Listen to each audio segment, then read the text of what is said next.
अनुयायीओ राह जोता था कि एक एवी सरकार आवे जे आपणा सनातन धर्म ने महत्व आपी एना आधार पर देश चलावવાનો। આપણે સૌ રાહ જોતા હતા કે 550 વર્ષથી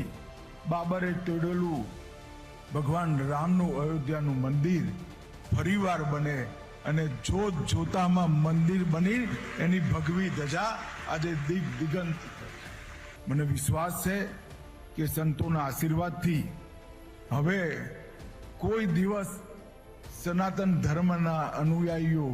નિરાશ થાય એવું શાસન આ દેશમાં ક્યારેય નહીં આવે। एक तरफ देश के गृह मंत्री कल गांधीनगर में थे, उन्होंने वहां पर कहा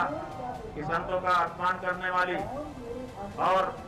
सनातनियों की सुध न लेने वाली सरकारें कभी भी स्थायी नहीं रह सकती हैं। दूसरी तरफ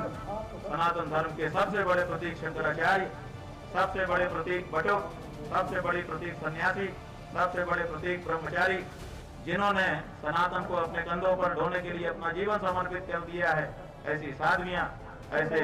वृद्ध सबका अपमान यहाँ पर हो रहा